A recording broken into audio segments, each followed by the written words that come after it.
Welcome to the Soul Inspiring Business Podcast, the space where ambition, alignment, and a whole lot of soul come together to elevate the way you show up in the world. This is your space to activate what already lives within you, think bigger, and lead from your most expansive self. Because you're not just here to do the work, you're here to make a difference.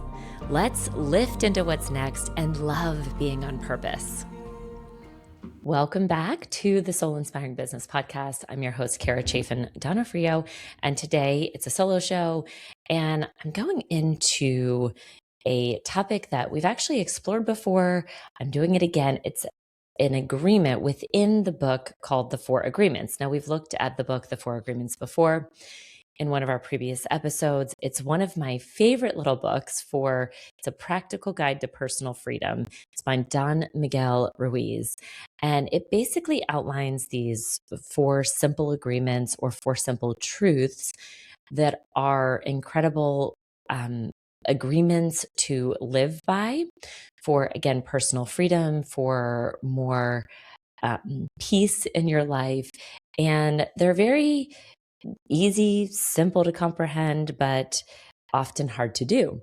And the one that I actually just wanted to go through with you today was the second agreement in the book, and it's called Don't Take Anything Personally. Now, this is very easy to say, and often as humans, very hard to do, because we take things personally all the time that people say. And interestingly, when the author outlines, Don Miguel Ruiz, when he outlines this agreement of not taking anything personally, one of the premises about that is that what people do and say comes from it's usually from their own wounding, from their own sense and perception of the world. So when somebody says to you something like, "Oh, you're terrible," well, that is coming from their perception of what that is and their own life experiences. So it's really about them. Or if somebody says, "Wow, you're so beautiful," again, to not take that personally, because that's coming from their own understanding of what beauty is. And interestingly, the idea is that you're not to get wrapped up around and have your own sense of security and self come from outside of you, but rather, how do you cultivate that sense of freedom, sense of peace, sense of self-love from within? And so that's really the premise of this particular agreement, and how especially I think that relates to business and as leaders in whatever industry you're in. I think that there is an element of a lot of times being so susceptible to the opinions of others. Again, it's human to feel that way, to when somebody says, "Well, you're doing this wrong," or "You're doing this."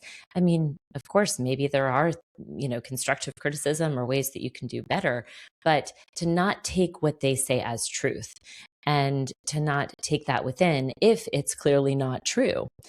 And so I think there are some practical ways to really deal with this, because I know, again, in positions of leadership, in when you're leading team there, when you have clients or people that you're serving, there are no shortage of opinions. And they'll come at you often, or especially on social media. There's no shortage of opinions for what people want to complain about or put out there, especially in a world like social media, where you can sort of say whatever you want and have seemingly no repercussions for it. So I think that this is an incredibly important practice, and I think a really good practice as a leader to really understand and take this agreement in. And I'm going to give just a few ways to kind of live by this agreement, so that you can really, I think it allows you to make more grounded decisions. It allows you to be at more, peace in whatever you're doing, because you're not susceptible to, much like when you're rooted, a strong foundation, a tree that's strongly rooted into the ground is less susceptible to sway in times of storm. And so as leaders, how can we stay more rooted into the ground, if you want to use that analogy? How do we stay more rooted in our own presence so that when things come at us from all different directions, we can make the appropriate decisions from presence? And again, this is not to say that if somebody gives you feedback that you can't take that in and think, is this true or is this not? But it's not an immediate, oh, they said this is terrible, so yes, I'm terrible. It's oh, well, let me look at that and see if that actually rings true or not. And I'm not going to take that in and take on this person's own perception or belief as truth if I know it's not. And interestingly, I know I really struggled a lot also with the other side of that, not the negative side, but sometimes some of the positive accolades. I think we can fall victim to that too, into thinking that, our ego, of course, could love to hear that we're doing a great job and love the accolades and love the awards. And so, but also looking at that and saying, well, these are from outside sources. So how do we cultivate our own inner strength, our own inner peace that's built from within, so that when the accolades stop, if the awards stop, then we don't crumble, right? Because our worth is not tied to what somebody thinks of us, positive or negative. And again, as we look at this kind of practical sorts of self-care, or I think I wrote down, really kind of 4 things that you can do to really live by this truth and live by this agreement. And one is very simply cultivating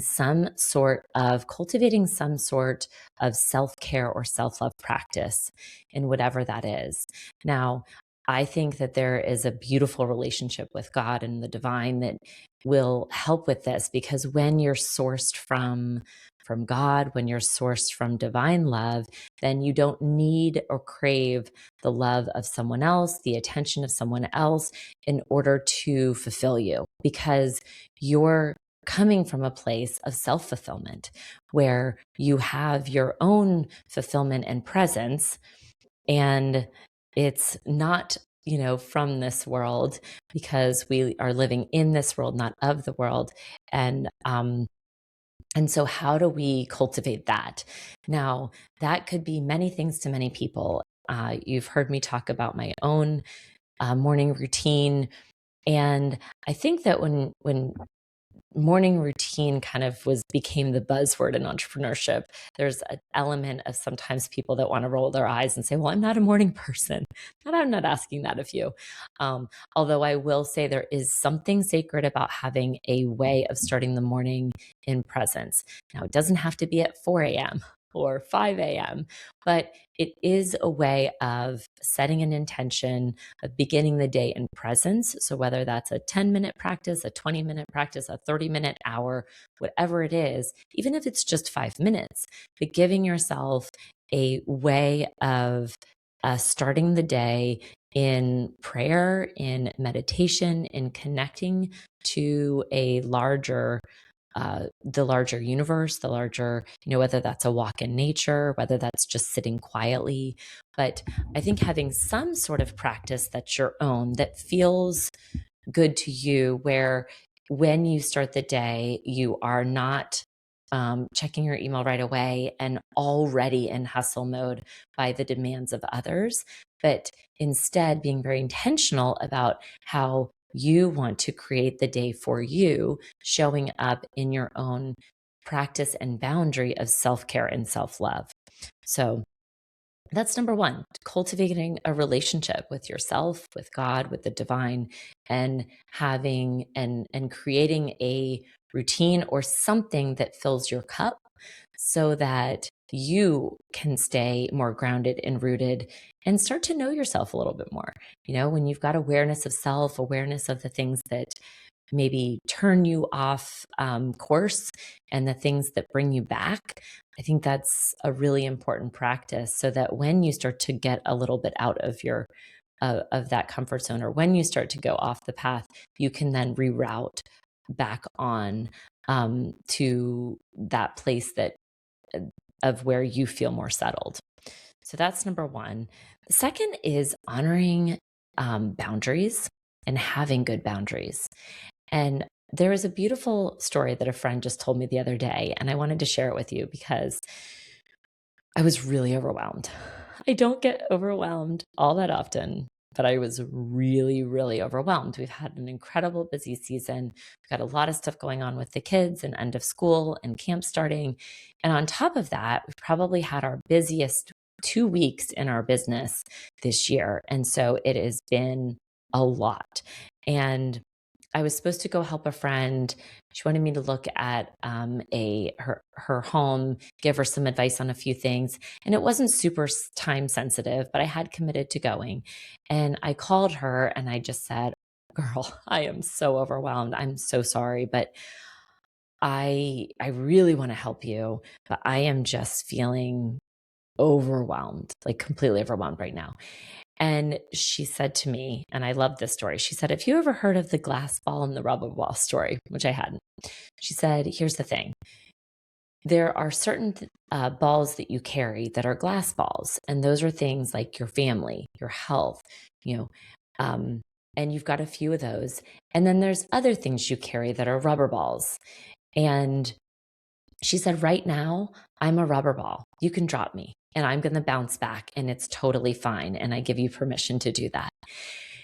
And I took that to heart and I thought, wow, that was such a beautiful story she shared. How awesome. And that's so true that how are we when we're balancing all the things that we're balancing, right? Having strong boundaries about the things that we know that we can't drop, the things that have to stay top of mind, and then the things that can, basically having a priority of what things can I say, listen, I just need to say no to this because I can't do it all, even though I want to. And so the having an understanding of what's a glass ball and what's a rubber ball. What things do you have to hold on to and what things can you drop right now in order to get you back to that place of peace and centeredness so that you're not so frazzled. So I love that, honoring your boundaries. And I think when you're honest with people about where you are, I think people respect that. If you've, and you know what, if you've got a friend that doesn't respect that, then I would say maybe that's a friend that you need to consider. Um, is that somebody that's really respecting you? Is that somebody that's really bringing understanding and compassion into your life if they can't say, listen, I don't understand why you can't meet with me right now. And you've clearly told them that it's a no right now, right? So if somebody's not respecting your no, if somebody's not respecting that boundary, then I think that's another kind of awareness piece to just kind of hold out there and say, is this someone that's really respecting my right now? And do they really need my time? So, and that goes into the third piece here, which is surrounding yourself with people that lift you. I think this is so, so important in business and life to have people around that are going to lift you up. And I think what most people that I've at age 45 now, I think a lot of the people that I'm in that are close and dear friends, we all kind of understand that we all travel through life with lots of people, or most of us have like a lot of people out there in life, but there's really probably about a very small few that really know all the things. And that's okay, right? You don't need to tell your whole life story to every person. You don't need to, but if you've got a few people around you that you can be vulnerable with, that are going to show up in non-judgment with you, that are going to lift you. If you're in a friendship or a relationship or even a team, where it feels toxic, then that's going to drain your energy and not help you show up and lift you into your best possible self. So, what are the ways that you can surround yourself with people that lift you, that inspire you? And what people do you maybe need to let go of if they're not putting you in that place of inspiration and love? And so, really being very aware of who lifts me and who takes and brings me back to center and peace and helps me feel amazing. And who doesn't? And the people that don't, I would say, are they worth having in your life? Because there's so many other things to worry about in life, and having to deal with a toxic relationship or friendship or team member or what have you, is it worth it? So, surrounding yourself with people that lift you, inspire, I think is one of the biggest things you can do. It's also one of the things I think that will lift you into uh, higher levels of consciousness, into higher levels of who the more expanded self that you're rising into.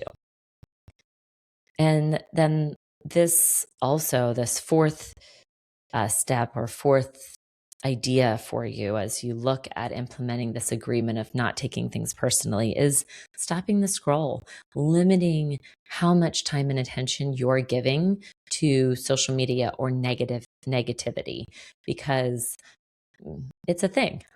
Media is negative. There is a lot of, if you're scrolling on social media, it can be easy to fall into your own trap of feeling like less than, or, oh, well, I didn't do this. Look at this person. Look at what they're doing, right? So limiting how much time you're spending in comparing yourself to other people, because if it's not leaving you afterwards with a feeling of peace and gratitude and love, then is it really a practice that's supporting you in your own growth, in your growth of how can I expand into my most expanded self? And so whether that's, limiting social media because it is a necessary business piece, whether you have a social media manager that manages it for you, whether you can just show up in connection, maybe give yourself 15 minutes to comment and to see what is going on in people's worlds, to provide your own sense of lifting people up, and then you're out, so again, going back to how do you create boundaries around your social media intake, and how much are you pouring into that? So, because your energy is your greatest asset. And if you start to feel small because of an activity you're doing, just watch that. Have the awareness to say, is this something that's helping me, or is it pulling me away from where I want to be? And then this last practice is something I actually just shared with the team. I think I may have shared it on the podcast before, but it's a practice that I use when I'm going into a meeting, an event, and it's a way of protecting your energy and also um, creating a bigger sense of the energy field that you have, so that you have the opportunity to impact more people. And so what I mean by that is that when I'm going into a meeting or an event, I'll actually practice working with my own energy, so grounding. So I'll think of, how do I connect to the highest part of who I'm meant to be through my crown, through my head, through the top of my head, and then how do I also root my feet to the ground that I am right now. So practicing presence. So it's a matter of being connected to the ground, to the earth, to the present moment, but also connecting to the inspiration and to the highest part of yourself, that through God and divine love, right? So connecting to that too, so that you're connected to both at the same time. And when that happens, you have the opportunity to grow into presence for what that moment needs. And you also have the inspiration to tap into, to then serve the moment. And there is a practice of, again, connecting in both of these places, and then actually saying aloud, or in whatever way feels right to you, God, bring me the people, bring me people that I'm meant to serve. Help me find the words that are going to serve the moment in the best possible way, and lovingly remove the people that aren't meant to be in my space and my world. Very simple. And then you can actually even feel the energy field around you getting a little bigger. If you want, you can practice that, which can kind of expand out to impact more people.